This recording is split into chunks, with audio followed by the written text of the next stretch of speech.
Today is Sunday, June 21st, 2013. My name is Steven Strober. I'm here with the videographer Barry Stallman. We're here today to have the honor to interview Rabbi Harry Feigelstock, and we also have the honor to have the rabbi's son, Rabbi Avram Feigelstock from Vancouver. This is a special video. We're doing this on a Sunday, and we're doing this really also as well in conjunction with the Vancouver Holocaust Memorial Center, but we're doing this under the auspices of the Montreal Holocaust Memorial Center, and the purpose of this interview is to add to the oral history of the Holocaust. Rabbi, you've been kind enough to come in today and to share with us your experiences during the Second World War, and your experiences were quite unique, and you're coming really to share with us a special story more in terms of Canadian history and in terms of your own personal history and how the two have intertwined. We're just going to begin. If you could just state your name and your birthday and where you were born. My name is Harry Feigelstock. I was born in Vienna, November the 3rd, 1922. Do you have any brothers or sisters? Yeah, I have two brothers and one sister. Okay. And was your family originally from Vienna, or? My father was born in Burgenland. In Yiddish, they call it Salem, and the secular name was Deutschkreuz. It was a little town in Burgenland. My mother was born in Topolchany, was in Czechoslovakia, Slovakia. Okay. You grew up in Austria, in Vienna, and you went to school, and we were fortunate enough to see your report card and your diploma, that you've completed all of your courses. Can you just give us a brief history of just your family life and how you grew up in Vienna? I grew up with memories from Vienna. Whenever you want to have the time for it, and just as brief or as long as you want. Of course, we have the time. Yeah. Just to give us a brief background of you, and it's just creating context and the bigger picture. If you want to know how children's life was in Vienna, then Vienna had beautiful parks, but nobody was allowed to step on the grass. Yeah, so should tell you we must say about the children. We are playing ball. Yeah, we are children. We are playing ball. I was then in grade 2, or grade 3. We were playing in the park, and the ball fell in to the lawn, to the grass. Now you understand, a boy like me, I wouldn't let the ball to lose the ball. So I ran after the ball, and to my Schlemazel, a policeman caught me. What did he do? He took my name, my address, and everything, yeah, all the details. Next day in the school, in the classroom, came a few policemen, yeah, for all the children, the big bandit, but he went on the grass. How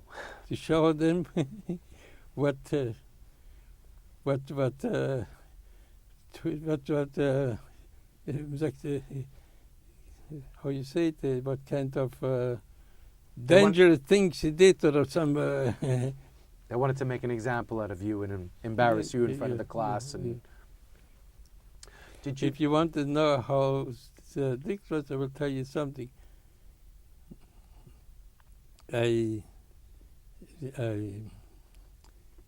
I really, my father had the last school years I did privately. But I had to go on the end of the year to a public school. And there was not everybody was able to open a school. To open a school, it had to be a recognized school by the government. And I had to go in the end twice a year, the middle of the year, and then the end of the year, to be tested. And this was to make sure that the private school was doing the job, that you knew what everybody knew. And then I had to bring the report card to the Department of Education to show them that I finished I went to school. in those years there was no ball pens. We had little ink, little glasses of ink, and we had to dip in it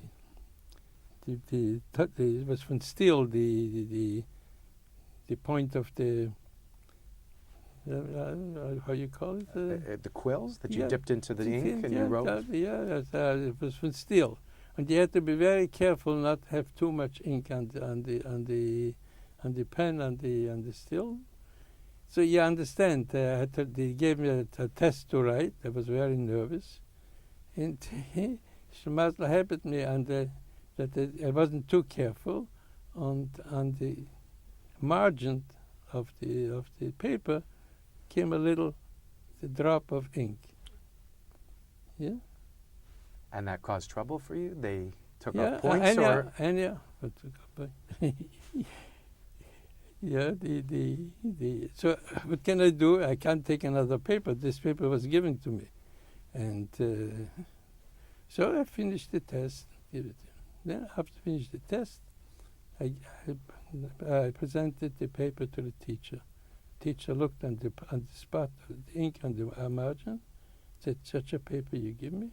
Gave it back to me. Didn't want to look on it.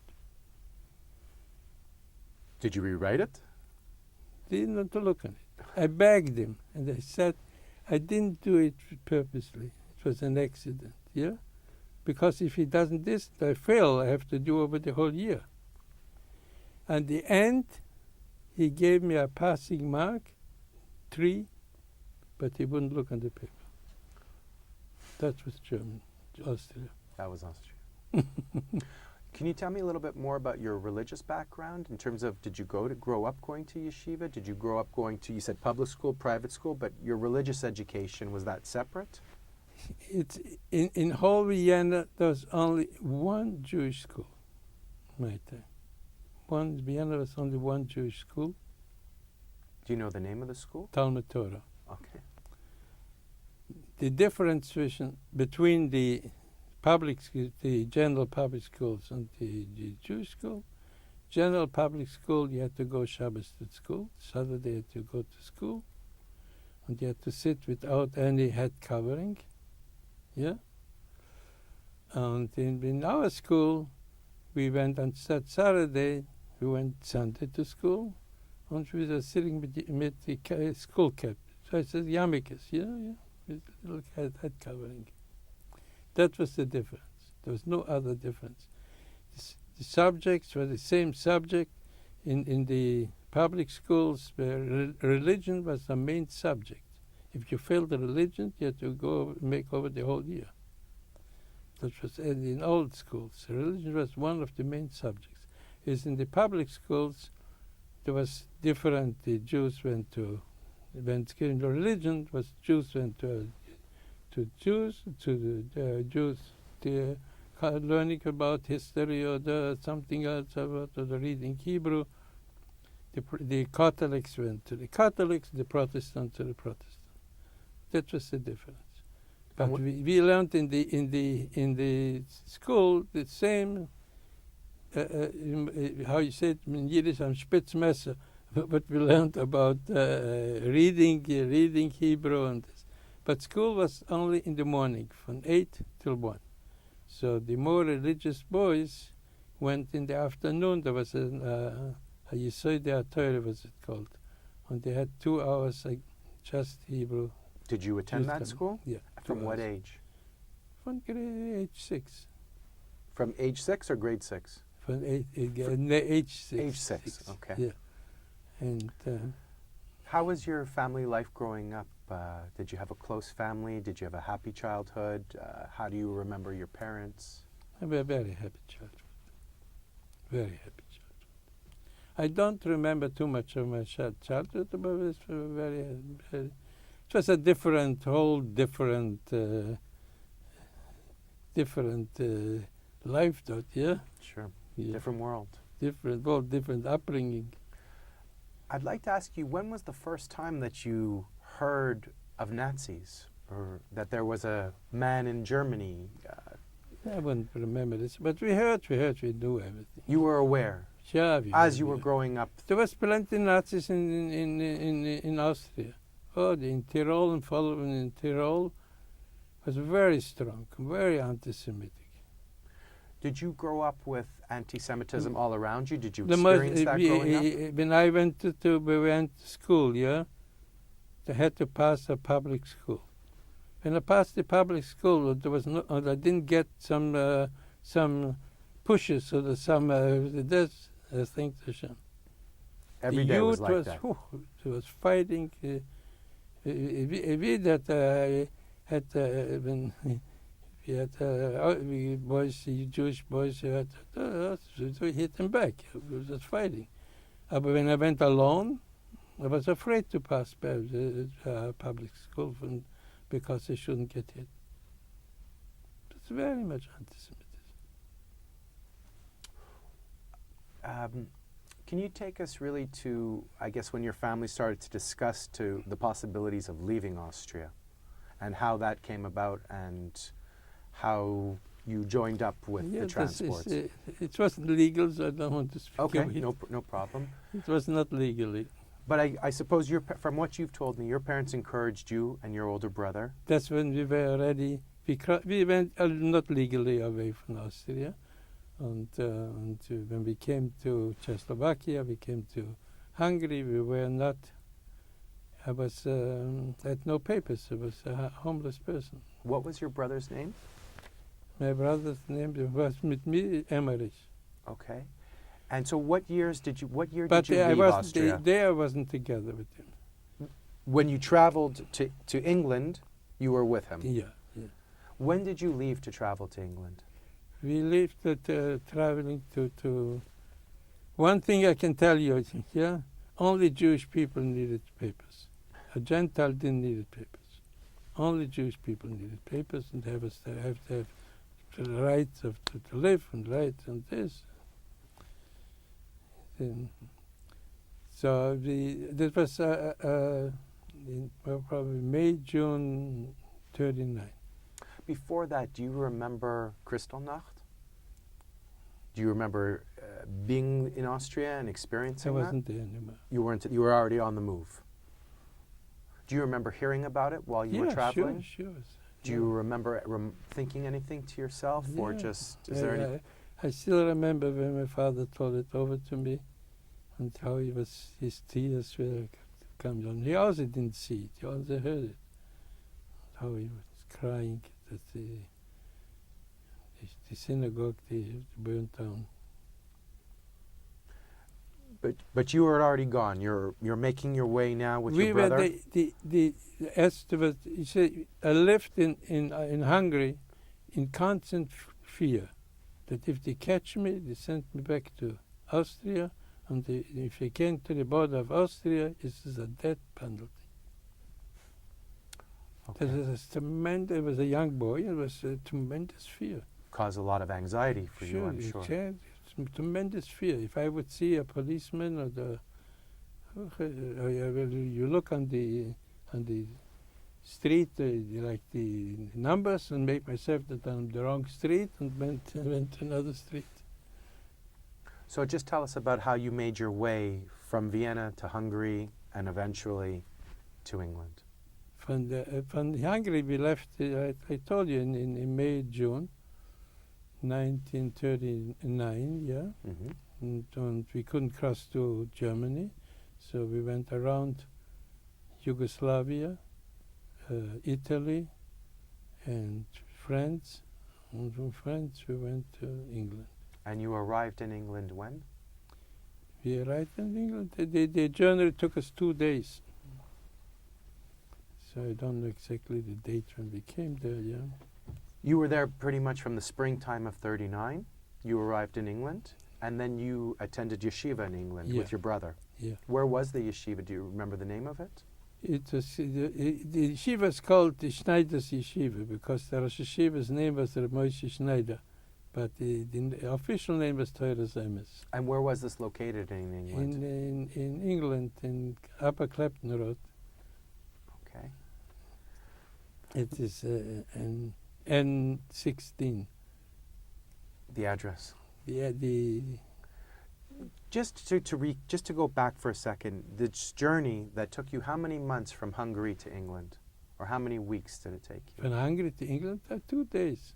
Oh, it was just a 2-day trip. Okay, Yeah. so it was relatively quick. 2 days, that could be 3. 2 days, yeah. Can you just tell us briefly about your experience in the yeshiva for that year in England? It was, what should I tell? It was a very interested. We wouldn't come to the camp then if we speak out of this. Well, it was. We were all refugees, and there were. There were people. All they know that who knows what happened to your parents. Just where nobody had any money. It was we were very poor. Food was very scarce. Yeah, it was never a day when I went away from the table and there should be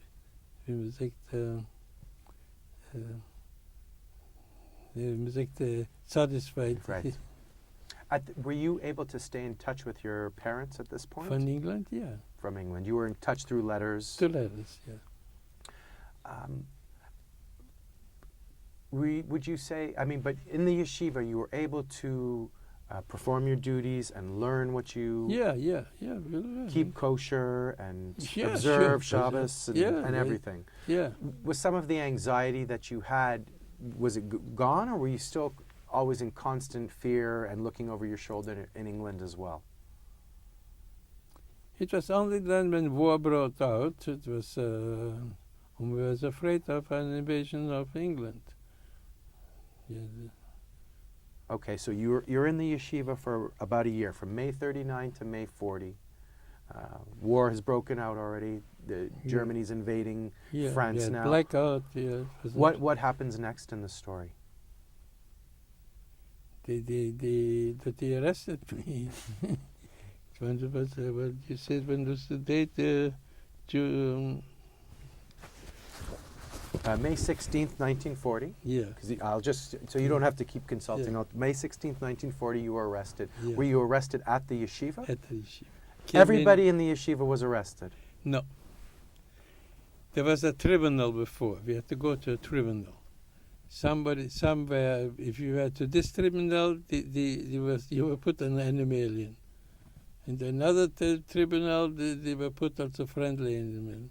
So first the enemy aliens were interned, and the friendly aliens were interned later. Okay, so you were interned first. Those boys who were Polish citizens, they didn't intern. Okay. Because they were Polish citizens. So where did they take you? Where was the first It camp?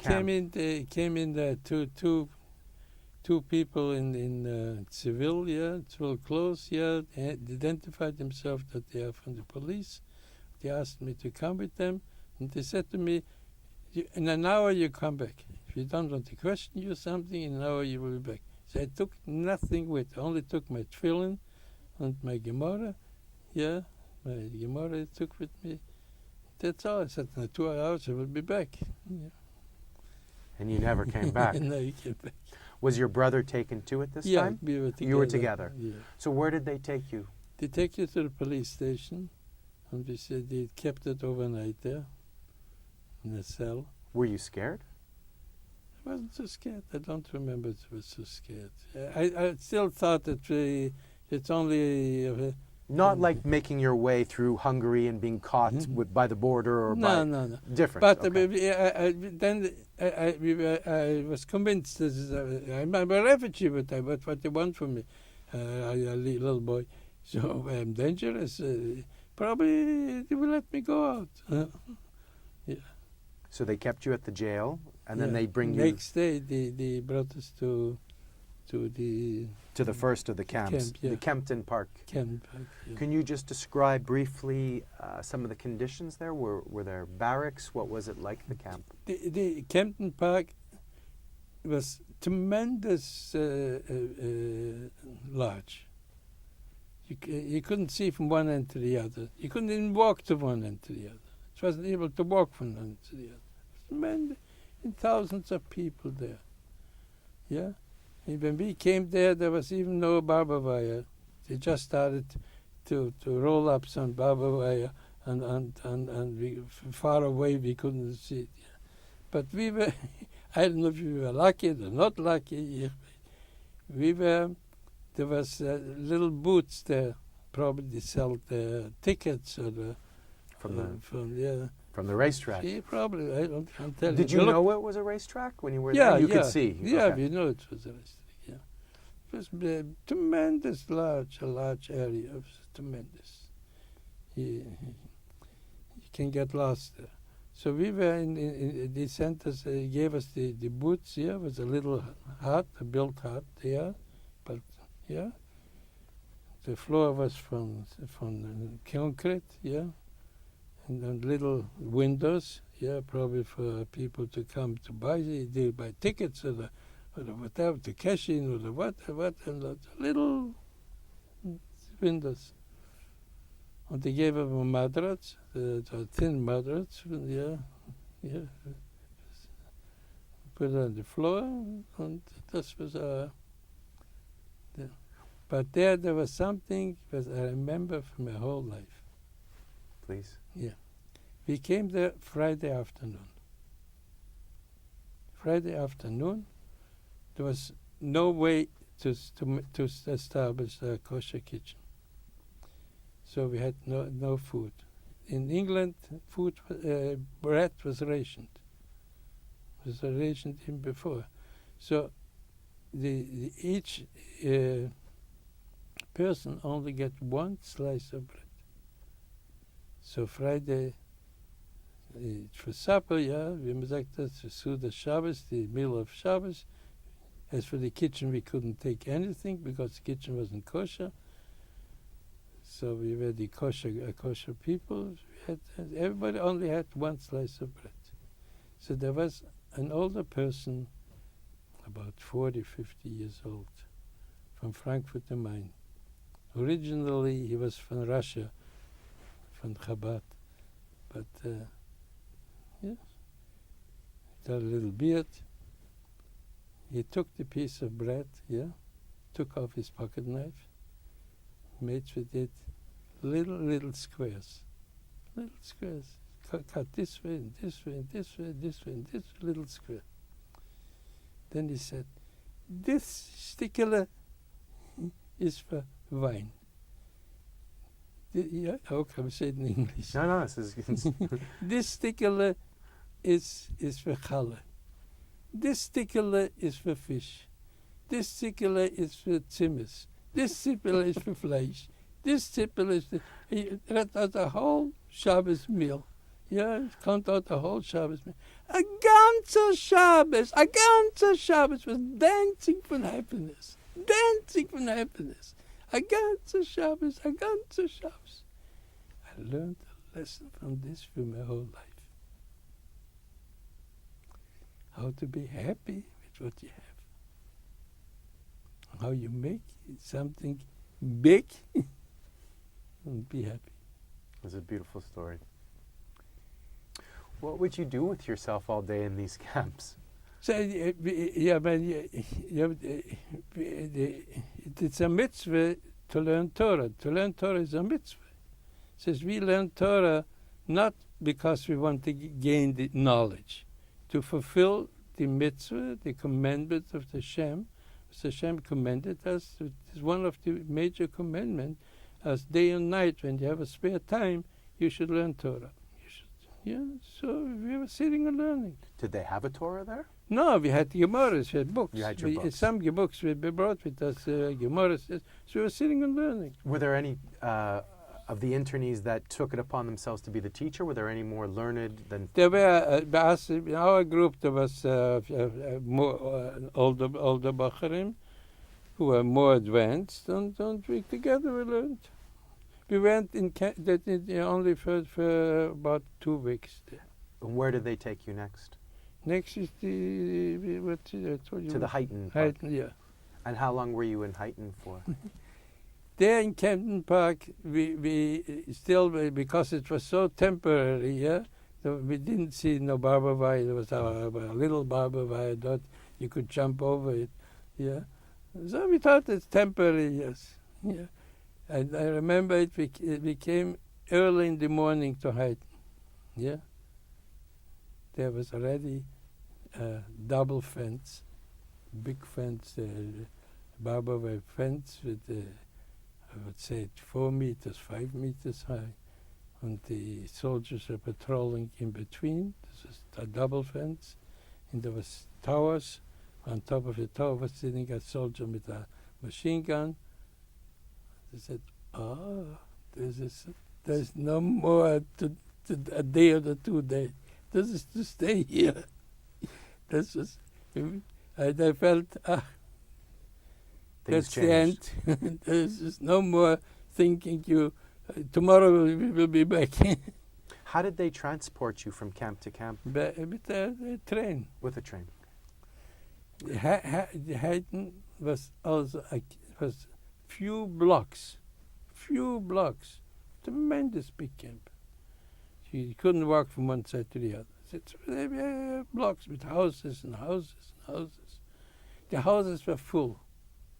Who were they holding in this camp with these double fences and towers? There was over 1,000 internees.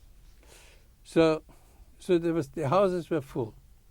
So were these civilian interns, or these were out civilian? Not civilian. These were civilian.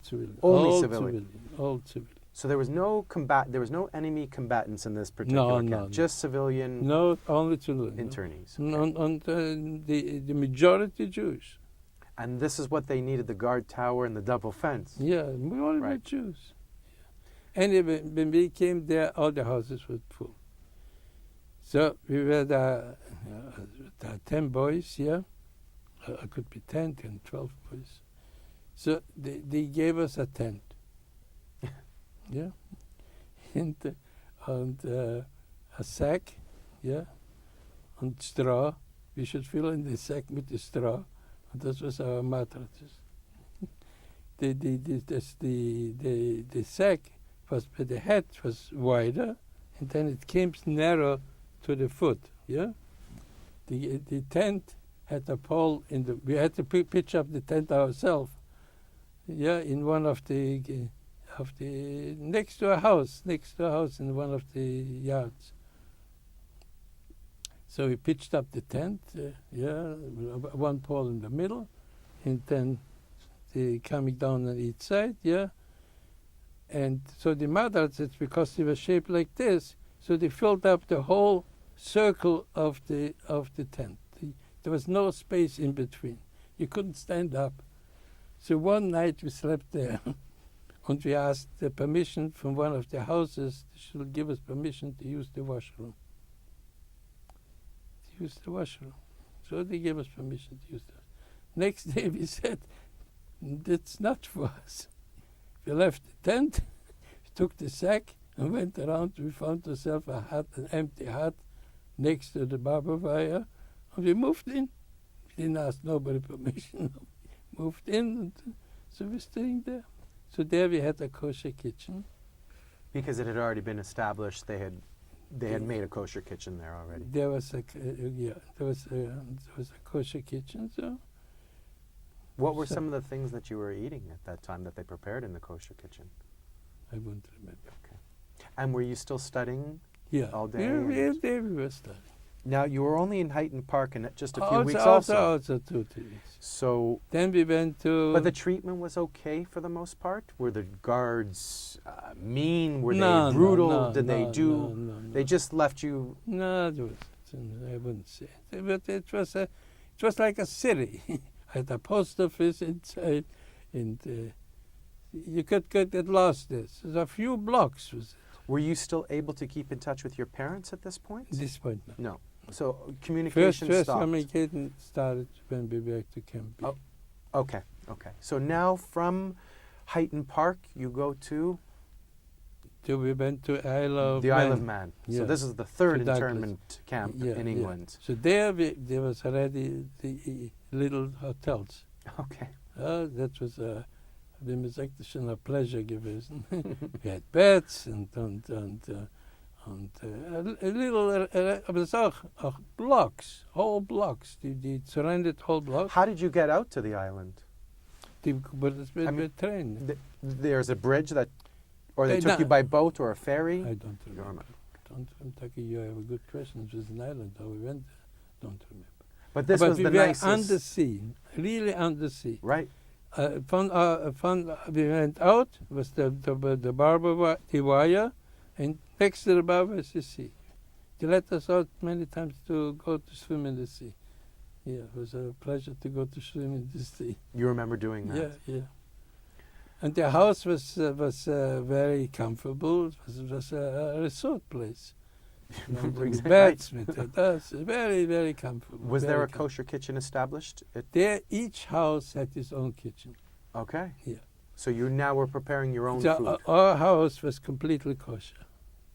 All the people that lived in our house were all kosher. They had a kosher kitchen. Do you remember preparing anything specific at this time? There we had everything there. It was ration. The food was very rationed. I will tell you something also. What is to learn from it? Yeah. Food was there very, very slim. Very. Do you remember always being hungry? There was.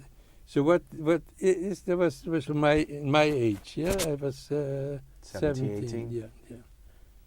So it was giving out. There was cooked mushroom soup. Yeah, and so it was giving out the portions. Whatever in the pot was left was giving to the boys who are in growing age. So they shouldn't be held back over their growing. There was one person there. He used to buy chocolate to give for the young boys in growing age, so they should have the vitamin to grow. People, and I didn't know them a day before, and then I didn't know them a day after. But just the kindness The to kindness give to the children. and the caring for a child, but you never knew. And you have it's a stranger to you. To go, there was older people that crying for hunger, and to care. That what is the care? He wouldn't grow another centimeter more. So they gave us all extra. Was left in the kitchen after the meal was served, was given to the children who are in growing age. It's given me a big lesson. There is, what I still remember, is the nightfall. It used to be there 1 o'clock in the night. 1 o'clock, a lot later. So Shabbos, officially Havdalah was made before Shabbos ends. It's been halachically you can do this. But you can't make the blessing over fire. And there was no allowed to have any lights after night, was blackout. So we used to stay up for Shabbos night, till 1 o'clock, when it's already dark after Shabbos. We used to go in the staircase where there's no window, took out 2 matches, make a fire, and make the bracha for the light, for the fire. Remember. Do you remember? Well, I have just a few questions from all of this. Firstly,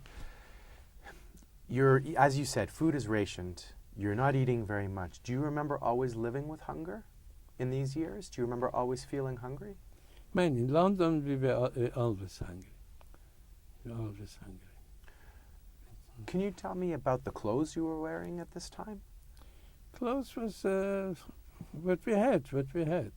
You have the same clothes that you came from Vienna, that you were traveling with, the same, like what would you do if your shoes fell apart? In England there was organizations we could have get the clothes. Jewish organizations? Jewish organizations. That helped refugees Yes, that came in, that gave you, and you remember them giving you new clothes? Yeah. Okay, so you never had to worry about... No, I wouldn't say we had problems with clothes. even in the winter time, you were still warm enough? Yeah, and- yeah, yeah. Okay. Just to recap from this little bit of the stories that you said, it seems like you've seen some really amazing things, some beautiful things, some compassion, some the way man should be with man amongst your own Made for groups. me Just the stories you're saying are more beautiful than horror stories. And you've learned, you've built your life and you've learned your life just from seeing these instances in hard times. So it's pretty wonderful to hear that. It's very rare that you hear so many nice stories, and learning lessons from these things is incredible. But one thing what I tell you, we must the whole world changed, yeah? In London, yeah, it came in my mind, yeah. The boys' dormitory was opposite of a hostel from girls, also refugee girls, and on the same age than us, yeah. We were no parents, and even the Rosh Yeshiva wasn't such a. In the dormitory, there was no supervising in the dormitory. Yeah, so the dormitory was in Keznavrot was 5 minutes walk from the yeshiva. 5 minutes, 10 minutes walk from the yeshiva. There was no supervising in the dormitory. Yeah.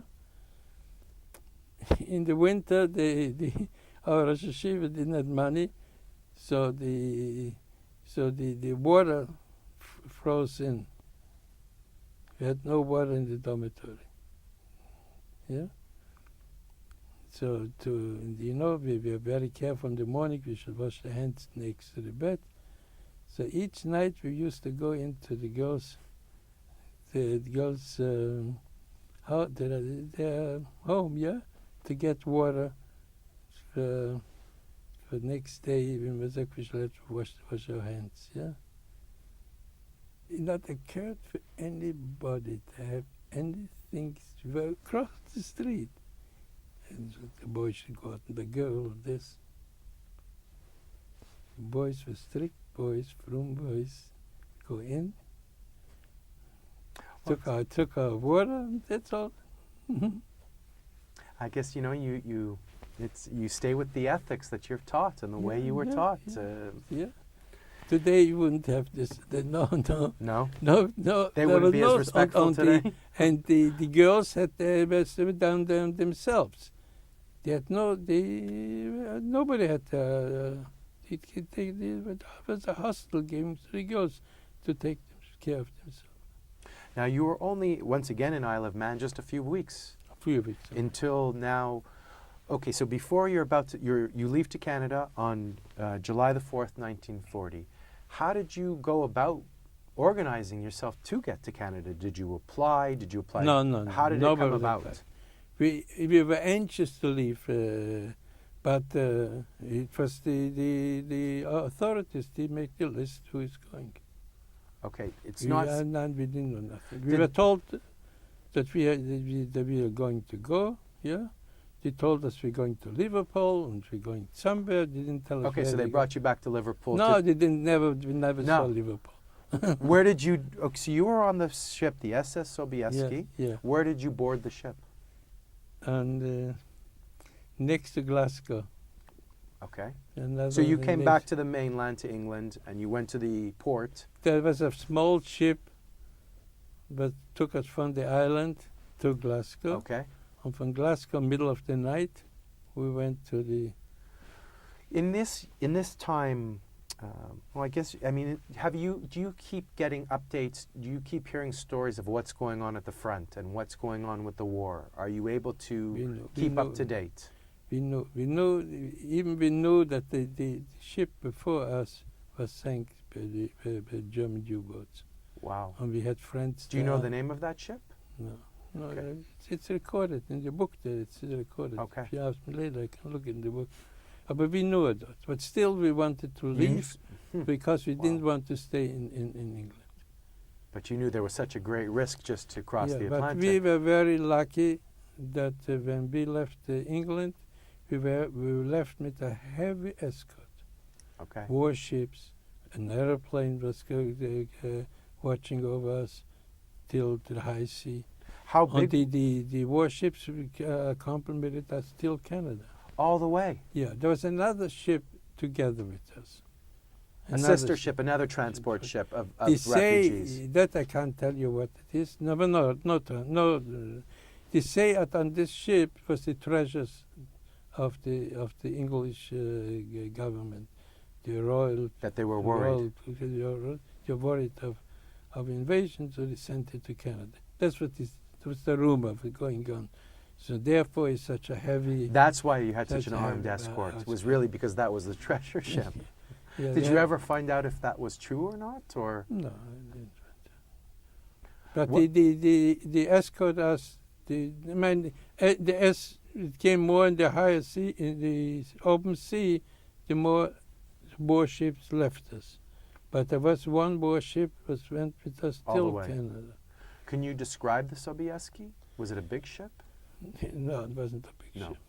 It wasn't a big ship, and I told you how much the people were there. You told me that there was 982 internees and Yeah. 548 prisoners of war aboard the ship. Yeah. Let's see my luck here. My luck is it was every ship has a compartment for luggage. Yeah. So in the there was a big area for luggage. So they're down in the bottom of the ship. So there they put on double deckers, double deckers. One of these beds I shared with my brother in the luggage room. Yeah. They didn't have enough lifeboats. First of all, we had to wear always the Life jacket. There was not enough lifeboats. How long was the journey? So you can say Well, that, do you 2 leave weeks July almost. 4th and you arrive in Quebec City July 15th? So 11 2 days. 11 days, yeah. Did you get seasick? Yeah, the first To be day. first time out on the Yeah, ocean yeah. in a boat. First day I was very sick, didn't allow to come up. I stood to the deck. So you'd have to stay in the hold even though you were so sick. Yeah. Now- But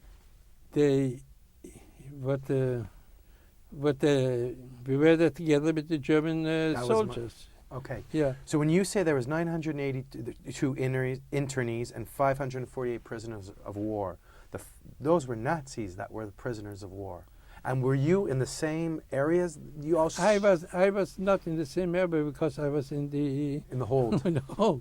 But Lazar, he was next door to them. Wow. Yeah. What was the tension like on the ship? What was it? They only said to us that if the German comes to rescue them, we shouldn't go with them, we should go with the English.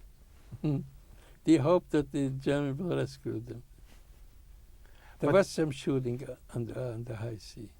Between the two groups? I don't know. You But just I heard remember that shooting. there was I some heard it. incident. You heard the gun. The tornadoes there. But I guess it was the British Navy that were shooting on the German prisoners of I war. don't know. I can't tell you. I don't know, but it was very scary. You understand that the food on the ship was not kosher. Did you not eat for 11 days? I knew a little bit Slovakish. Slovakish with Paul. The workers on the ship are the same it's a Polish ship. Right. So the kitchen and all the workers on the ship were Polish people. So I knew a few words. So I used to go to the kitchen and say to the cook there, or whoever it is, "Daj mi chleba." "Daj mi chleba" is give me bread. So he used to give me a whole bread. So that was my food. But thank goodness you were with your brother Yeah. throughout this whole journey. And, Yeah, like I said to you, there was not enough lifeboats. So Right. there were rafts. There were rafts with ropes around. So I was designated that if, God forbid, something helped, I have to go to this raft and hold on the rope.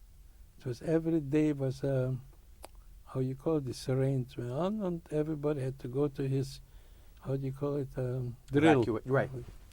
to go to this where he is destined. Before we continue, can you just tell me a few words about your brother? Just his character, the type of person. You were so close in age. You must have been the best of friends. We were very close. You were alone to together very from your close. sap. Yeah, we were close to each other. We shared our money together, and cared for each other. Yeah, sure. Yeah. So 11 days later, tell me about your first the happiness impressions. when we saw land. Yeah, that's what I was. What was your impression when you first saw we land? saw land. You can't believe it. This happiness was out screaming. Was first to see land, and then we know we're out of danger. So the ship comes in to you. The ship came in Halifax. The mouth of the St. Lawrence, and you. Yeah, and then they went down to Quebec. At this point, were you allowed to be on the deck to see what was going on, or did you still have to stay in the hold? You were allowed to see. During the whole how you say journal. Yeah, we were allowed to go into the desk. Yeah. Do you remember your Just impressions? they kept the German on one side. Okay. On the other side, but I saw the Germans then. Were there ever any incidents between the Jews and the Germans on No. the boat? Never. Some remarks. Okay, just words, nothing physical. There was one person there. What is his name? No. He was the cook in our kitchen. I don't remember his name. It could be with him. He met on the ship a classmate that he went together with him at school. They took themselves around and they found each other. He was in the Wehrmacht uniform. Wow. And they found themselves.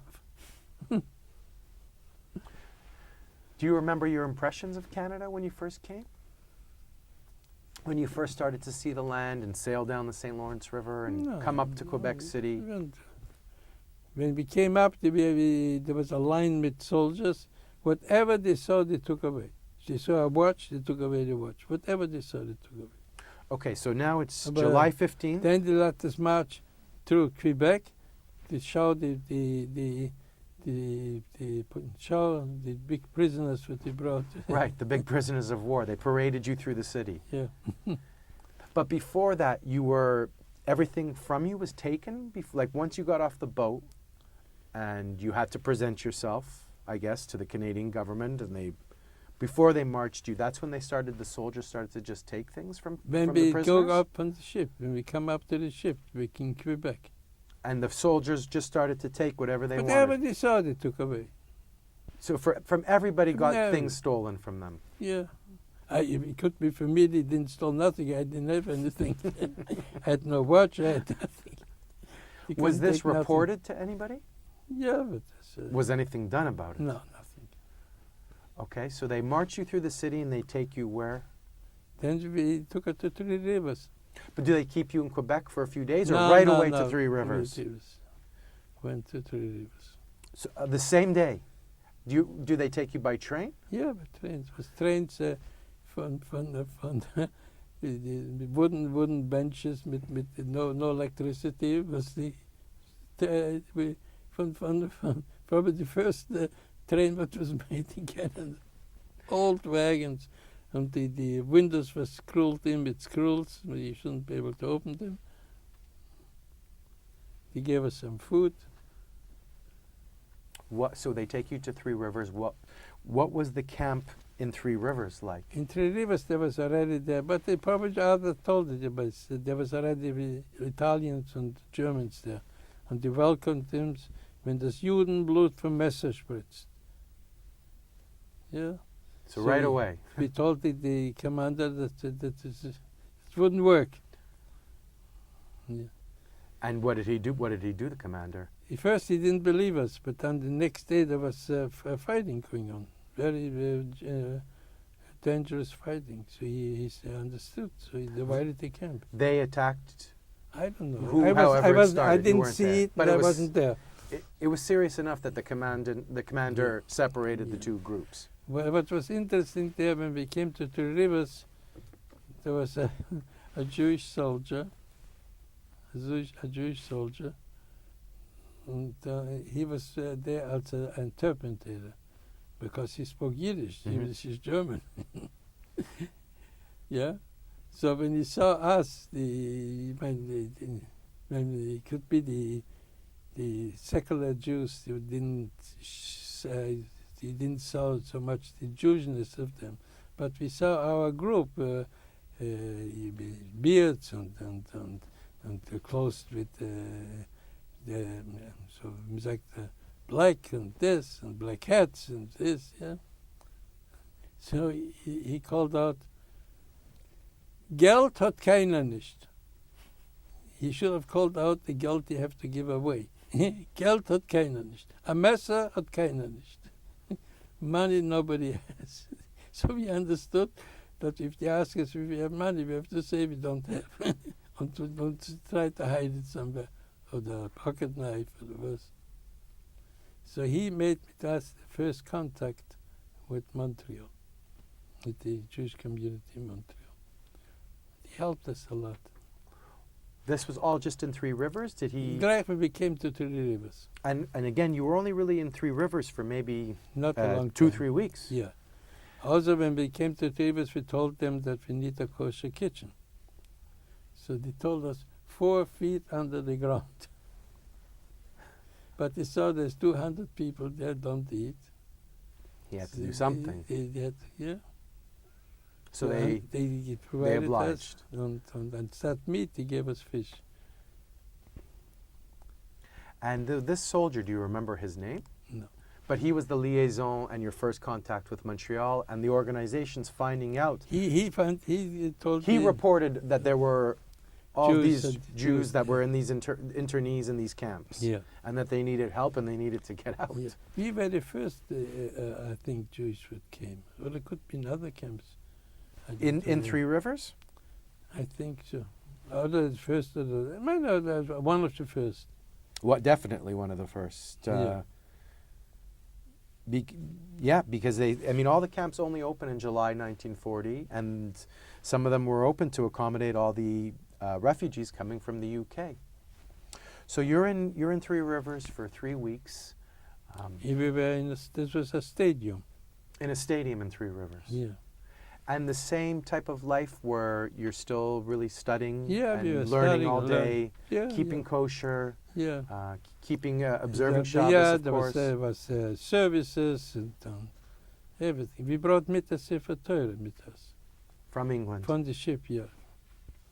We had the Sefer Torah with us, and Does that Sefer Torah still exist in Montreal? I don't know what that is. Wow. But we brought the Sefer Torah with us. What happens then that you now get moved to Fredericton to Camp B? Yeah. Why did they move you further east? They didn't ask us questions. Then Okay. they told us where we go. They put us on train and said go. So We didn't know where we go. okay, Yeah. so you go to Fredericton and you're there now in August. So you're in Three Yeah, Rivers from yeah. July 15th to August 12th, and now they take you to Fredericton. Yeah. Can you tell us about your time there? Fredericton, but my personal experience is, first of all, the trains, where the train tracks till the camp is an hour's walk. If more, far away. Because the camp was in the middle of the forest. They say it's about 20 miles west of Fredericton. I don't know if the train stopped at nowhere. At nowhere. There was nothing there, no city, no house, nothing. Stopped there, yeah, and from there we walked to the camp. The commander, I don't remember his name, but in the books is the name there. He came to the station, to the train where the train stopped. He says he was embarrassed to go back with us. He said he thought they become big soldiers in the camp, boys, young boys. That's what they were all told. He said he was embarrassed to go with us. They were all warned that these were soldiers so this coming. was, Yeah. when we came there, it was also something that I not will forget. It was Tisha B'Av. We came there on the day of Tisha B'Av, and I was fasting. I was a weak, in generally, I was physically a weak boy. Not a strong boy, very weak boy. When we came to the camp, not all the huts were finished yet. So the recreation hut was finished already. So they told us we should go to the recreation hut because our hut was not completed yet. So they gave each one a mattress, these are thin mattress, with 3 blankets, and pillow. So we had to carry it. I was fasting all day. It was in the end of the day. It was the end of the hot day. I wouldn't forget it. Edward Schnitzer, he was a young boy, also 17. He took from me the blankets and carried them for me. Till today, I'm thankful for him. Are you still friends with him today? He doesn't live anymore. Okay. But up until then, I met him about that. I remind him. He says he doesn't remember it. Okay. he probably was. He does nothing. But for me, it was a lifesaver. Then I understand what it means to help a second person. But how much it means to help somebody. And how much it meant to you, because he didn't even remember he did it. That just was his nature and who he was. And he carried it to the bed and put it on the bed. A little thing, and years I wouldn't forget it. I'm still thankful for him for this. How long do you stay in Camp B, Fredericton? It's just till we stayed almost a full year. Full year, yeah. What did you do throughout the year? The same things that you've been doing at all the camps, just studying and observing and just living your life, trying to get through. We tried to keep up our studies, and there is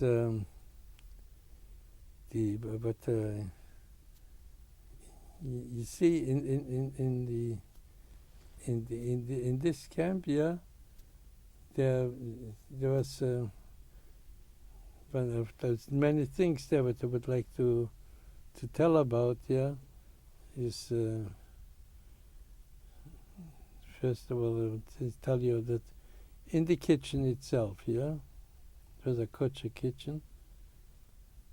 There was so it's interesting. There was in the beginning there was no kosher kitchen. How did they establish a kosher kitchen? Was it just a matter of separating? Yeah, but they milchik and fleisch. Is it just a matter of taking care of the? In the book is that the whole story about it. That they Can you tell us about that? The story, how they koshered it? No, but they said that we came to 200 people. There were 700 people in the camp. 700 people were in the camp. Came to the camp, and 200 people were kosher, in only kosher. So we told them we wouldn't eat anything. So they said that we're going on a hunger strike. And they explained them. He wanted to know, what is this kosher? What is this kosher? So he got in touch with Fredericton. So in Fredericton, they explained to him what's kosher. There was a small Jewish community in Fredericton. Anyhow, they separated the kitchen. They gave a part of the kitchen and made a separation there. And it was a kosher kitchen. But in Fredericton, there was a shochet, Rabbi Cross. So they had kosher meat. He came from Fredericton. He was part of that community. He was a shochet in Fredericton. So they were able to supply for the camp kosher meat. But there was a group there from about 20, 25, 30 boys. Yeah? But was we had a different picture of a shochet. He had a shochet with a long beard, with the long clothes, yeah. And he was I showed you the picture. Yeah, we'll photograph him after, but Yeah. he's a very modern-looking guy. Yeah. So we didn't trust him. So, also, we didn't drink the milk because it's not kosher milk. Katzenberg was his name. Of the shochet. No, Of the boy I told you, he found his friend, Katzenberg. And he was the cook in the camp. He was the head cook in the camp. Like a very nice and a German boy, very nice. So he tried the best that he could that whenever they cooked something with milk, like Shesha made with potatoes with milk, before he add the milk, he put off some potatoes for our extremely kosher boys. But don't drink milk, we shall have the potatoes. Or if they cooked something with meat, potatoes with meat. So before he puts the meat in the potatoes, he used to take out the potatoes, or whatever it is. He tried to accommodate us as much as possible. But still, we didn't eat everything what the camp gave. We had, so you had many hungry days there too. Yeah, it wasn't so good. Yeah.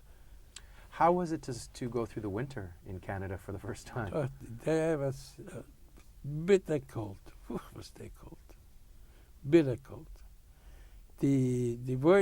First of all, they wanted to force us to work on Shabbos. So we told them that we wouldn't work on Shabbos. So they came from Ottawa. It was very, very nasty letter. That says it's only Sunday, there's no Saturday, there's only Sunday and this and that. How they got hold in England about it, I don't know. But in England, how is called the parliament in England? I can't remember. It was a debate in parliament about this. And they said, as we were under the restriction of England, so they wrote them back that they have to they have no right to force us to work on Shabbos. So they overturned it and they allowed you to observe Shabbat. Yeah. But the work there was in the middle of the woods, the camp, yeah, and Were you given better clothes at this time to protect yourself against the winter? they gave us they took away the civilian clothes. Civilian clothes they took away from us and stored it in a storage. Right when you came into Camp B? Yeah. But not Three Rivers? Not in 3 years. What was your uniform that you had to wear? It was a blue jeans material. In the back is getting a big red circle. On one side of the pants was a strap, a red strap. Today it would be happy to go with this. But then till we get used to it, it was not so easy. But the clothes was and then they gave in winter. They gave them back? In winter, but they gave us warmer clothes. Did they give you back your civilian clothes when you left? Yeah. They did. Okay. Did you have any? Well, I think you said you didn't come with anything. You just had your tefillin and your Gemara. Yeah, and then I had shirt and the pants and the jacket. Did you know of other people whose things were stolen from them? Was that an issue? By us not. Okay. No. Do you remember some of the other things you would do to pass the time in the camp? I'll tell you, in camp, they had to go out to work. What was the work? To chop the trees. To chop wood. The trees were tremendous tall. You'd pine cut them tree. down, and then you'd keep cutting? With axe. They chopped it down with an axe, yeah. And then they cut it about 3 foot, about a specific size. They cut it, yeah. And then they were put one next to the other, yeah. And then the next one was the opposite. They put it on top of it, yeah. And then they made a pile. What were they doing with this wood? To heat. Oh, it was to all cook. firewood. To heat and to cook. Okay. Much the oven that we had in the sleeping quarters. Yeah, You did this 6 days a week, chopping wood? I didn't do it. But some people did? Yeah, sure. I remember we got paid or 10 cents a day or 10 cents a half a day. I don't remember exactly. It wasn't the money. They gave us little coupons. Did you have to, were the people have to work in Three Rivers as well, or just in Camp B? Only in Three Rivers was no work. Just Camp B? Camp B, yeah. And this was for the whole year they had to work? Yeah. To cut the trees. The trees. And what was this There was other work too, but in the kitchen, cleaning, and this. Everybody had to work? Yeah. But if they had the quota of workers, they didn't went out to get more workers. So, but it was if they didn't have the quota of workers, they came in on recruited whoever they found. And were you able to observe? So actually in the hut, yeah, where we slept, yeah, there was an oven, so a round oven, this big, yeah, with one big piece of wood. It was put in. You could put it was more than 3 feet the length of the oven, around one. And they put in for heating. All the cooking was done with wood. And you were able to observe all of the holidays for this whole year? Yeah, we observed. The first thing came Sukkot. But probably somebody else has to explain it for the general public what Sukkot is. Well, you said you got there at Tisha B'Av.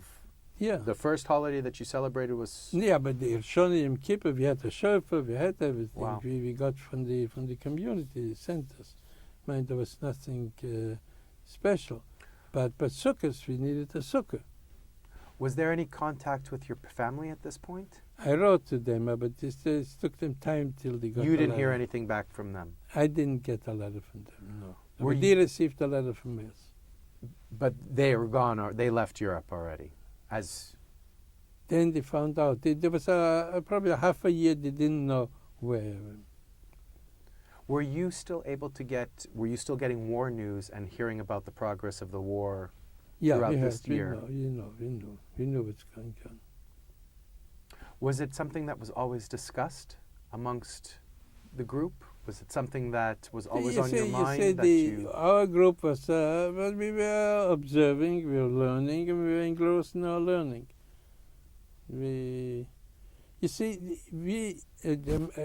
My age, we went so we learned, happy, lucky going.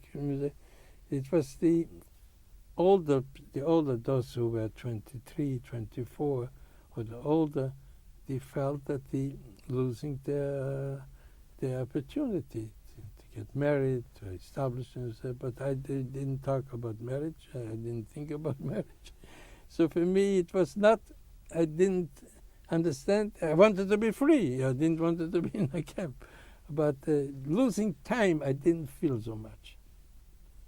Was there any contact at this point from the Jewish organizations? Were you receiving parcels from them or information from them how to eventually come out of these camps? They sent us books, and when we asked them, they sent us the books what we want to study.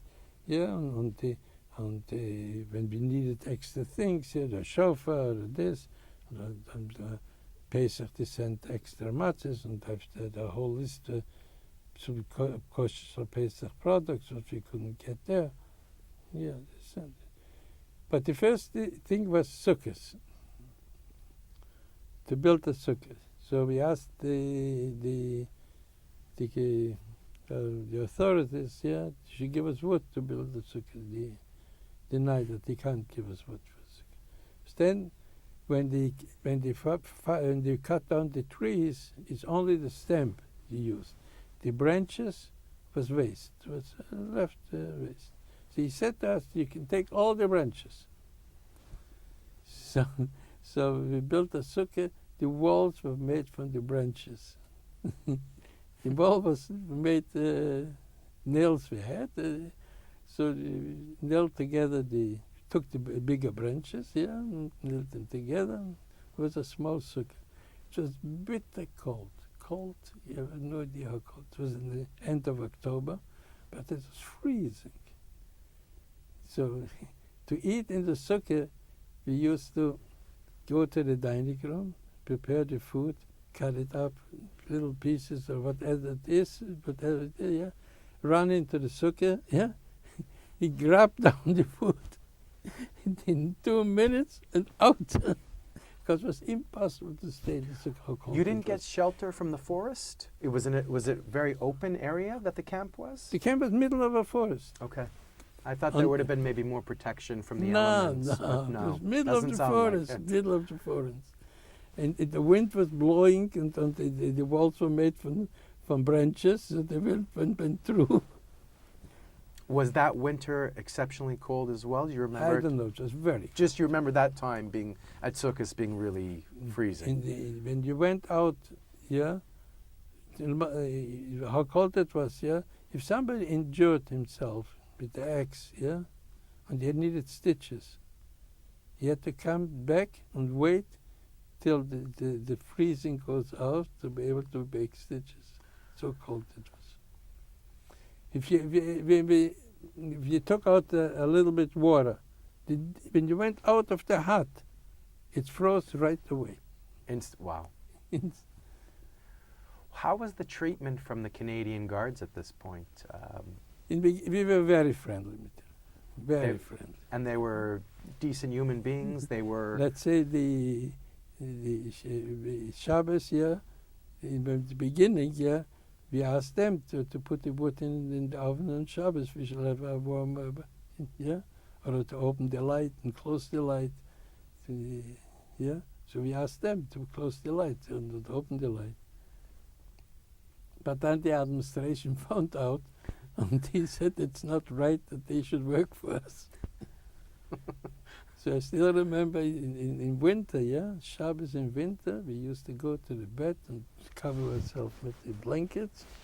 It was freezing cold, because they didn't allow the soldiers to put in wood in the oven. Is there anything else that stands out in this year at Camp B for you? Is there anything, another story or an incident that you could tell us about? But also, Pesach? no, first for Pesach came Chanukah.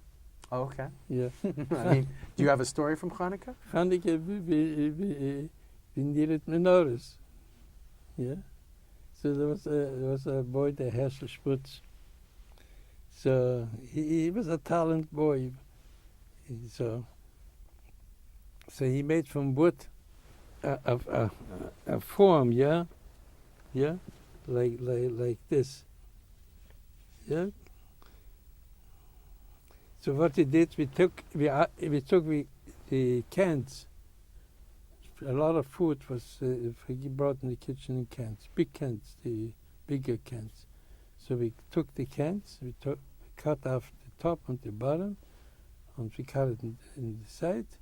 So we had we cut the tin in the size what we needed, and he made a form of wood like this, and he made for the extra to provide where the extra tin should go in of both sides. Then we had from wood the same form, a stick. We took a hammer, we put the tin down, put the hammer, put it in, came out such a little from tin. This we bent. A tin menorah. This we bent in, this we bent in, and then we took 8 and put it, mounted it with nails on a piece of wood, and we had our menorahs. The oil we got in the canteen, we bought. And the candles? There was a candle, candles and in the canteen too? There was a canteen in the camp from one of the inmates, and we can order them what we needed. What happened at Pesach that year? Pesach, I don't know. You will laugh of it. Probably somebody wrote all letters out of the camp into the camp was censored. Right. So probably somebody asked somebody to send him raisin. Because, for Pesach, we need to drink wine. We need to drink 4 cups of wine per Seder. So we need wine. So he asked probably somebody should send him raisin, and from the raisin he will make wine. So it was already, I would say, a month, 2 months before Pesach. It was, if somebody got a package, the authorities brought in the package in camp, it opened in front of you, and they examined it. If everything is kosher, everything is according to law, they gave it to you. If something was against the law, against the laws of the camp, so they took it away. From then on, anybody who got a raisin, they confiscated the raisin. Yeah, because they found out that we make wine from raisin. Yeah. In the canteen, in the camp, you can buy raisin as much you want.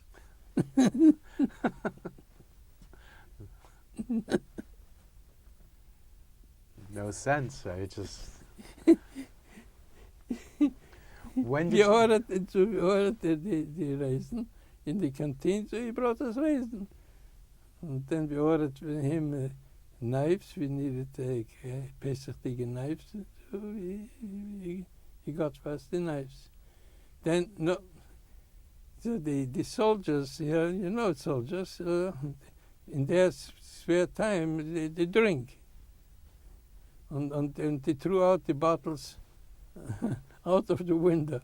So when we went to work, we passed their living quarters, so we saw the bottles on the floor. So the whiskey bottles we didn't took, because whiskey is from grain. This grain is not permitted on Pesach. But the wine bottles, the empty wine bottles we took. So every time we went out to work, we collected the wine bottles and brought them to camp, and we kashered them. To kasher them, I had to fill it in with water 24 hours, and then change it, and another time 24 hours, another 3 times 24 hours to kasher it. So the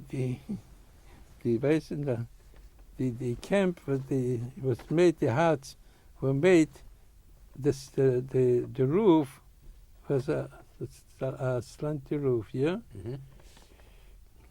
And the ceiling was made from beams, and between those beams, those cupboards. So it's like this. Such cupboards. Yeah. Between the beams, yeah? But on the end, here, where the roof meets the ceiling, there was a landing from the walls. So here there was a landing. So what we did, we put the raisins in the bottle, and add water, yeah, and we took off one of the cupboards, went up to the ceiling, and we hid them here, and where the roof meets the ceiling. But there was a little landing, so there we hid it. And they never found it. What? And they never found it. It came Erev Pesach, yeah. They came in every day in the morning and the night to count us. So everybody had to stay by his bed, and they came in to count us, yeah. Erev Pesach, our hut was so smelling of wine that you couldn't even. So the commander, he told him, you should be careful not to get drunk. Then was another story. But we had our fun. We told him before Pesach, as we are not allowed to have chametz on Pesach. This is not already in the kitchen, but with chametz. So we told him, in the clothes you're not allowed to have chametz. You're not allowed to possess any chametz. So he should give us permission to go out to the storage room and to check our clothes if not any chametz is in the clothes. So he gave us permission. We took brushes, went out, The soldiers looked at us like crazy. Took out this, turned all the pockets and brushed them out and everything. Here is our whole bank, 200, all in civil clothes. Because every time we went back and forth, we smuggled them. Another one of your old... One time the pens, one time the check. Were you able to produce any wine from those grapes with the water? Yeah, strong wine. Strong it worked. Wine. Yeah, strong wine. Yeah. So then when it came to Pesach, our group, this 30 people, we didn't trust the kitchen. We wanted to have our own kitchen. So in the huts were like an H.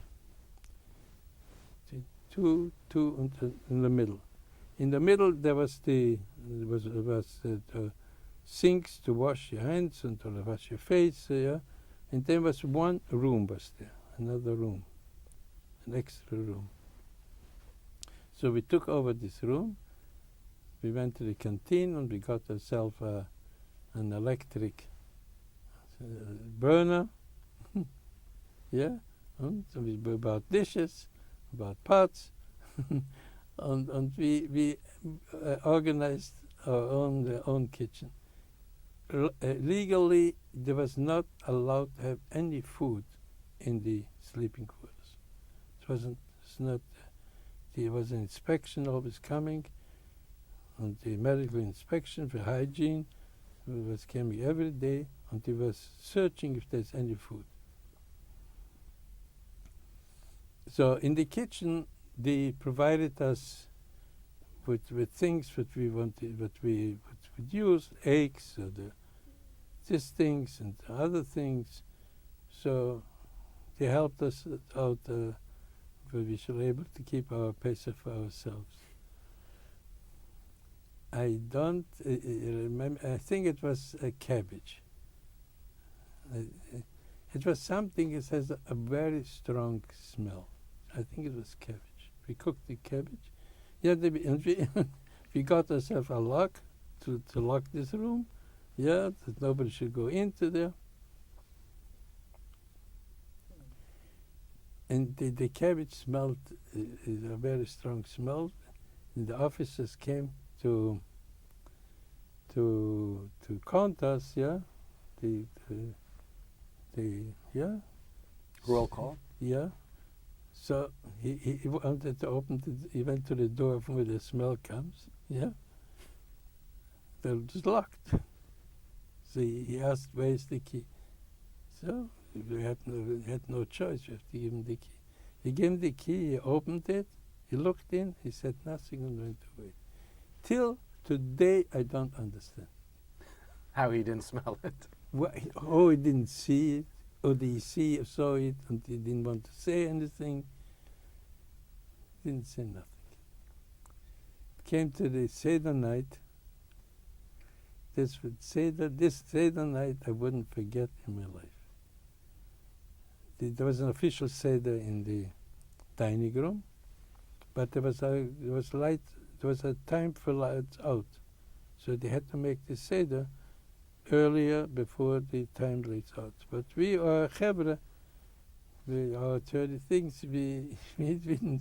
We want to make our Seder ourselves. We will sit there. So what we did, we took a few blankets, hanged them up against the window, so the light shouldn't shine out. We bought cigars in the canteen, and we made the Seder there. Each time the guard came to pass and to control, we gave him a cigar and he went on. But the beauty was, you understand, there was there from all kinds of backgrounds. he sang it this way, he sang it this way, he had this custom, this custom. Such a beautiful Seder, I couldn't forget. Each one could contribute how it was done in his house, how they were singing it, and how was he doing it, and this is such a. We were there till late in the night, both Sedorim. I wouldn't forget it. Just never had such a beautiful Seder. That's a great story. I know that you're only now in Camp B for a few more weeks after Pesach, before you get transferred to Quebec. And one other thing I would Sure, tell you, please. there was the medical doctor was a Jew, Levis, small person, kind person, very kind person, small person. Yeah. We had also in this room, we kept our own services. There was the main service in the dining room, but we are a group. There was one of the interns, his name was Hashi Fisher, had a beautiful voice, exceptionally beautiful voice. And also he sang with such a heart, with feelings. Yeah. You probably know that Shavuos is the Hakdomas. Hakdomas is a song, yeah, a long song, beautiful song that contents, and then the tune is a beautiful tune. So he was singing the Hakdomas, and the doctor was coming for inspection. So there was on the wall was all the rules from the camp. There was the rules. So he made himself looking on the rules and checking the rules, and he was listening, and tears were coming out of his tears. He was rolling down on his face. He never heard such beautiful singing. That it probably came in back from his youth, Right. probably. Are there any other memories from Fredericton that you'd like to share with us? Don't remember. If anything comes back after, because we'll continue on to Lennox, Fort Lennox now. But if you want to go back, you just. No, it was said. On June 26th, you're now sent by train to Quebec to Fort Lennox. Yeah, Fort Lennox was ready, wie man sagt,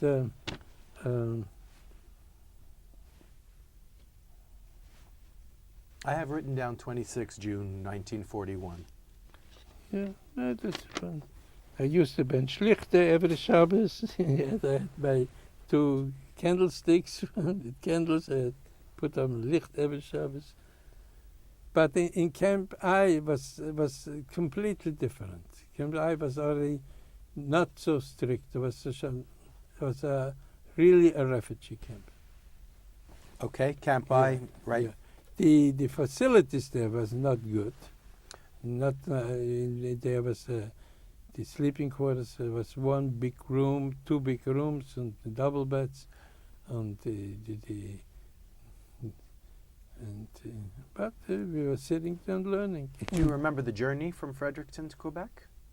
No, it wasn't nothing special. It was the trains were old trains with dusty, and it was very stuffy because they didn't allow they screwed down the windows, so we couldn't open the windows. It was dusty, and there was no electricity. But still the kerosene lamps were there. Did the train have to pass through or close to Montreal to get to Fort Lennox? You don't remember.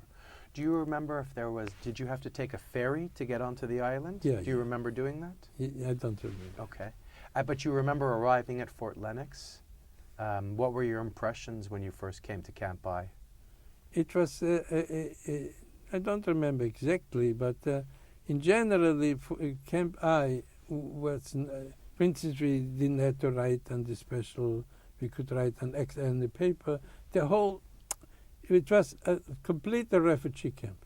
So we knew that they screened it already. They screened it in Camp B too. In Camp B, there was, in beginning, there was some non-Jews there too. They took out all the non-Jews and sent them to other camps. But in Camp I was already more, we felt it's a refugee camp. Well, according to my notes, things changed that summer that you came there. Right in July, things changed at Fort Lennox. That it was new freedoms were granted. Yeah. And you weren't treated as combatant internees anymore. You were now refugees, and eventually you would try to establish yourself, your refugee claim in Canada. Yeah. So they said that, I mean, from my also research... the commander there was a very nice person. Do you remember his name? Racy. You have Racy? Okay. Because you have the signature there on his name. On your photographs, right. Yeah. But you didn't have to wear the uniform anymore? You could wear civilian clothes now? I think we wear civilian clothes. Yeah. And I think so. you were allowed to have visitors too? Yeah, there came a lot of So people from Montreal, from the Well, agencies started to come? Yeah, there came very many. Many came. Did you start to form a plan, you and your brother at this time, that you would want to get out of these camps and you would try to establish yourself? We tried to get the visa to go to Uruguay. Okay, because so at this point you heard from your parents? Directly I didn't get no letters from my parents. How did you know that they were in Uruguay? They were in Uruguay before I left London. Oh, okay. So you knew in London that they had moved to South America? Yeah, sure. Okay. In London, we had the correspondence regularly. But there was about 6 months my parents didn't know where we were. Then they got a letter from us from the country. But you always knew that they were in Uruguay? Yeah. Okay. So in these years, you're trying to establish contact with them again and try to get to South America, Yeah. and afterwards we'll photograph some of the letters that were exchanged and then between the Rabbi consulates. Price took us out and we went to Toronto. After you got out in January in 42? Yeah, we went to Toronto. So you're in Fort Lennox for about 6 months. Yeah. Is there anything in that experience? You said right away, you said that it was much better experience. It was more of a refugee camp than it was a... That was something special that happened there. Anything that stands out to you that you could share with us? No. Any more stories trying to hold on to your religion and your beliefs and your observances? Was? No. Okay, well, let me ask you this. You just went back to Fort Lennox recently with your son. Yeah, one second. Can you stop it for a minute? I have to go to the washroom. Sure. Yeah, I can go to the washroom. Of course.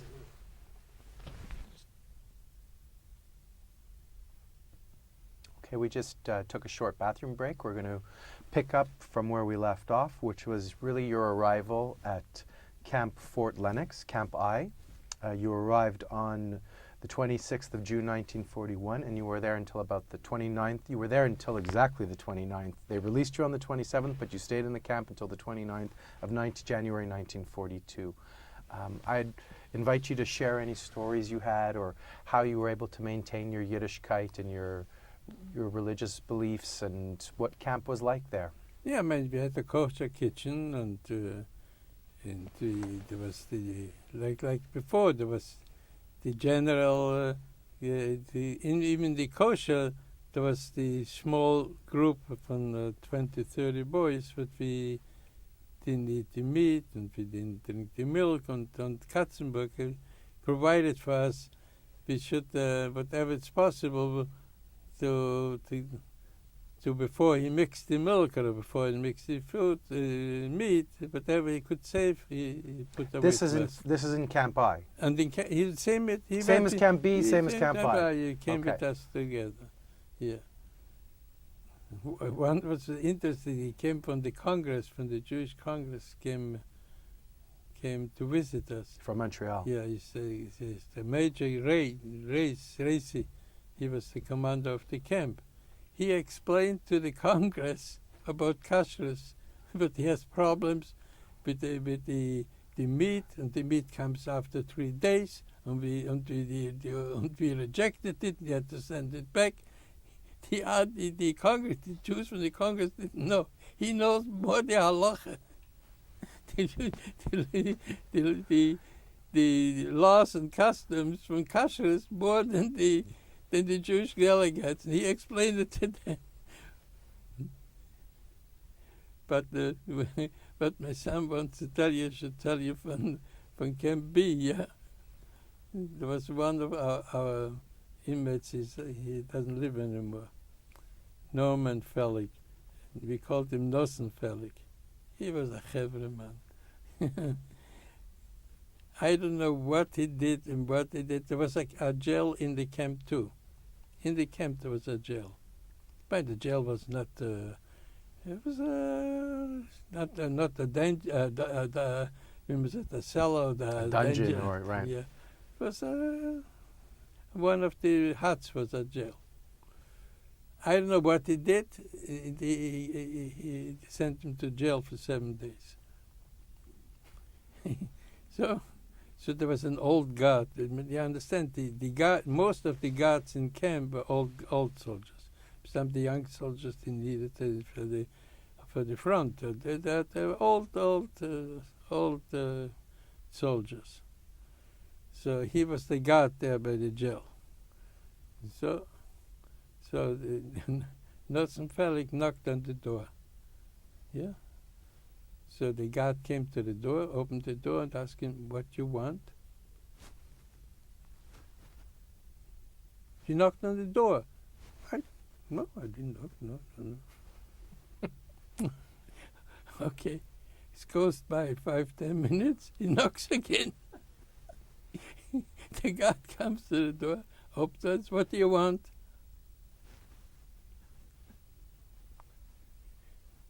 So you knocked. So it went on a few times like this. Next time he knocked on the door. The second he knocked on the door, he opened the door. "I catched you! You knocked!"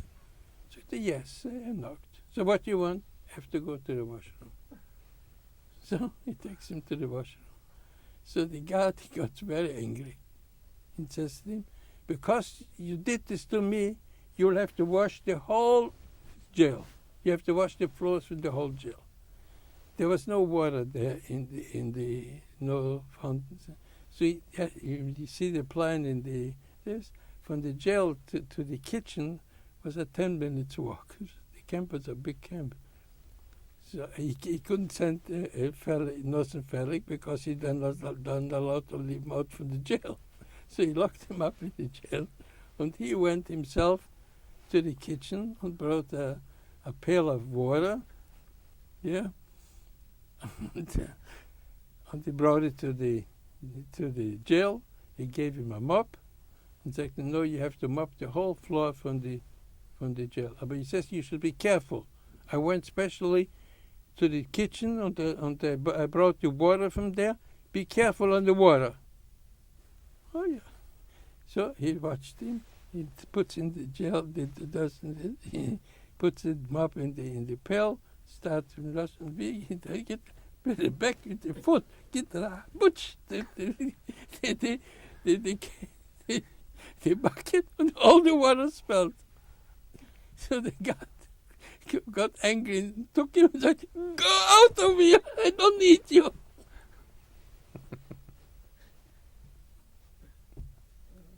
Tell the story of the yard side. He had yahrzeit. The same guy. Yeah. He lost his father when he was a young child in a car accident. And he had yahrzeit. So he got himself a yahrzeit-licht. I don't know, probably in the canteen where. And he put on next to his bed. He put on So when the guards, like I told you before, during the night you were patrolling, coming through to the huts every hour, every 2 hours. I don't remember exactly. No, he sees there was no allowed to be candles burning at night in the huts. So he sees a candle burning here. So he asked, he was next to Nelson Valley. So he asked him, one man died. So the guard thought that one man died. He wanted to run and to report it, that one man died. So he said, no, long years ago.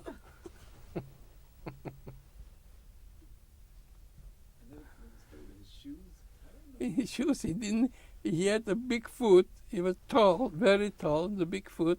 In the army, didn't have his size of shoes. So they couldn't ever give him a pair of shoes. So he used to make them crazy that he needs orthopedic shoes.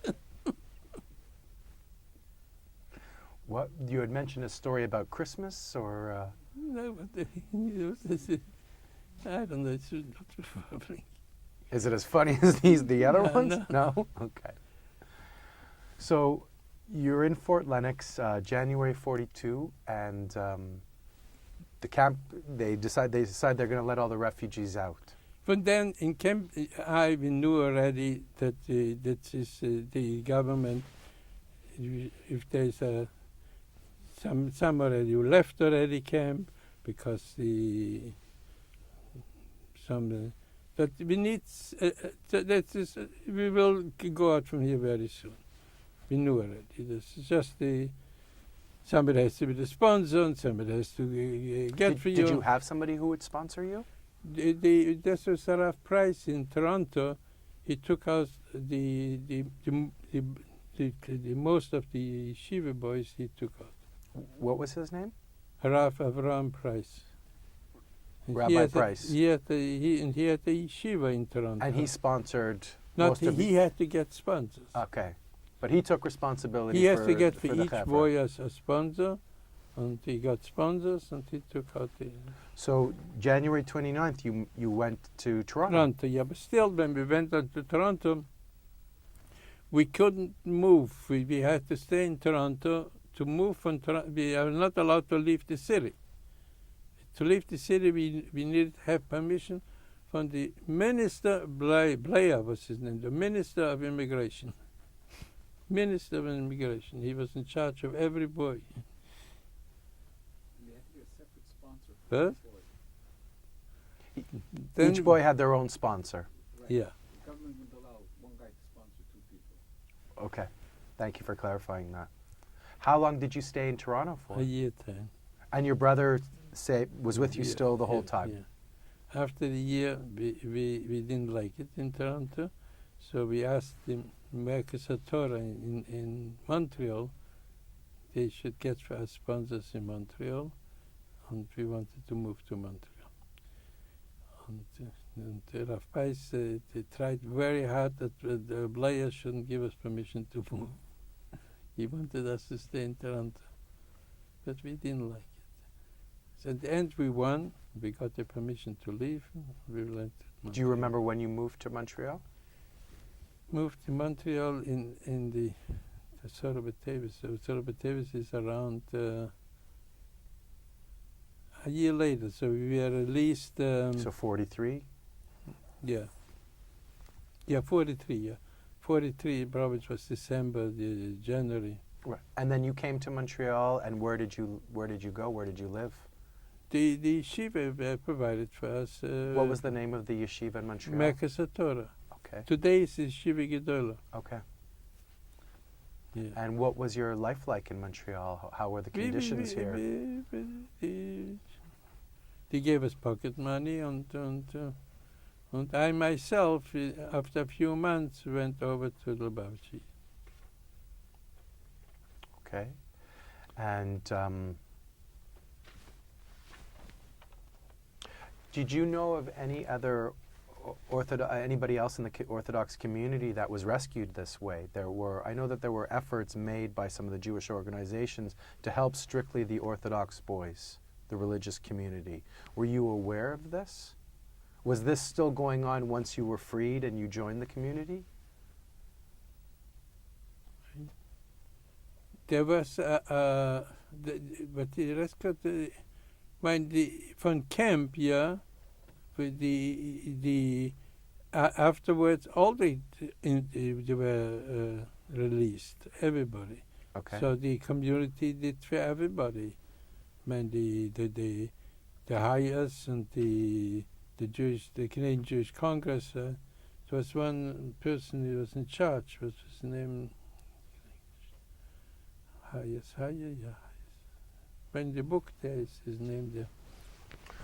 So you continue studying in Montreal and going to yeshiva, Yeah. and Instead, I became a teacher, and then is the war over at this point? the war was till 45. The USA didn't let give us visas to go to. After the war ended, 45, we could have obtained visas to go to New York. And do you meet your parent? Do you reunite with your parents My again? parents came to New York about in 48. Okay.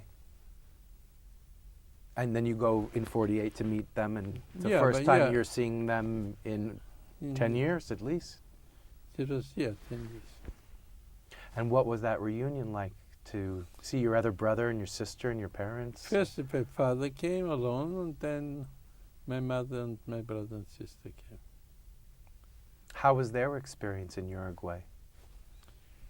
It was not easy for them, but they managed. Was the transportation on Shabbos? Pardon? I don't think you spoke about. Yeah, but I gave you the letter. The Talk about it. 'Cause was. When they showed the letter, which is not. Yeah, there's the transfer that from the camp B on Shabbos. Oh, right. And you had showed us that letter before, Yeah, asking we for to asked not them have to transport on transport Shabbos, and they refused you. Refused, yeah. And they closed down the whole camp. And they said, you can't stay there. They were closing down the whole camp. So we had no choice. As the war ends and you're establishing yourself in Montreal, do you feel that this is the city that you want to live in, that you want to settle in? Yeah. At this point, how old were you when you got married? I got married very late. I was 27 when I was married. Okay, so a few years later after the war. And you were 27. What year was that you got married? I got married in end of 49. Was it End of 49, yeah. was it an arrangement that was made? How did you meet your I the met my Rebbe? wife. Yeah, how did you meet her? A cousin from her was here in Montreal, and he made the match. Her cousin, yeah. And when was your first child born? A year after. Yeah. Well, it is more than a year after. And I know you, in terms of how many children, I know I asked I you. want to tell you a story. Sure. Just the sort of nothing to do to this. Please what tell us. means that I used to stay by Rabbi Gringlas in the house. When I was up, I used to stay in his house. He ate there and slept there. What should I say? I don't know if you heard from Rav Gringlas. He was an exceptional person. I was very close to him. Like, he brought me to Lubavitch. Yeah. When I was introduced to my future wife, I was on Sukkot. We met the first time. And according to, I was advised by the previous Rabbi to continue. But in those years, it was not like today, long distance calls me this, yeah? So she lived in Pittsburgh. She's an American girl, just an American girl. And I was in Montreal. I was teaching in the yeshiva at a class. And and so I used to write her, and she used to answer me. So it went over from Sukkot till Pesach, half a year. Half a year we corresponded. In the meantime, I met her in New York again, yeah, but we corresponded, yeah. She was an American girl. She wrote, her letters was pink and green and blue, and yeah, girls were letters. She wrote her name and her address with big letters on the letter. It was very nothing. An American girl, so she writes to her boy, what's wrong? Yeah. Then the mail used to come twice a day. Once in the morning and once in the afternoon was delivered mail. In the morning was delivered mail between 8 and 9. I had to be 9 o'clock already in the yeshiva teaching. And Rav Gringlas, he didn't teach a class, so many times you understand that every 2 weeks I got another letter. So many times the letters came in the morning, 8 o'clock. I wasn't home anymore. I was already in yeshiva. I couldn't come home because after the prayers I had to go to the class to teach. So he used to bring me many times the mail. Yeah. Still remember, I don't know what the boys were doing. The boys were American boys then. There was no Lubavitcher boys. The class was real American Montreal boys, yeah? And there was a grade 4, the grade 5 was it. So the boys were occupied. I don't know if they were praying or the reviewing or the writing. They were occupied. So I was just there to see that everything, my present. I was not involved with teaching. So I took out the letter, put it in my pocket and started reading. So one boy picks up his hand. Yeah? It's like, what you want? I said, Rabbi, you got the letter from your girlfriend?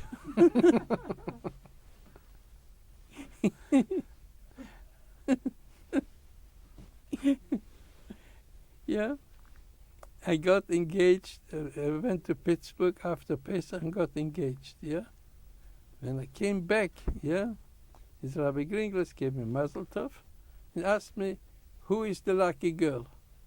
So I said, what do you mean, who is the lucky girl? You used to bring me the letters and her name and address, and that was standing there, but you asked me who the girl is, yeah?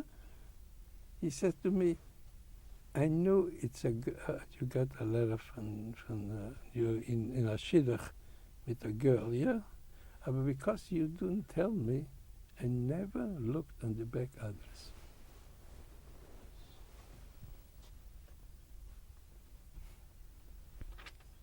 Fine man. Because you didn't tell me that you engaged in a shidduch, you didn't want me to know, I never looked on the back address.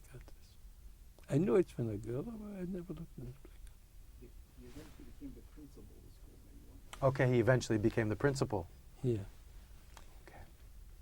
We're gonna stop for now. This is 1953, so we're gonna stop for now, and we're gonna pick this up at another time. I just want to thank you so much for your time today and for your memories and your history. And it's been a real honor just to hear a little bit of your story.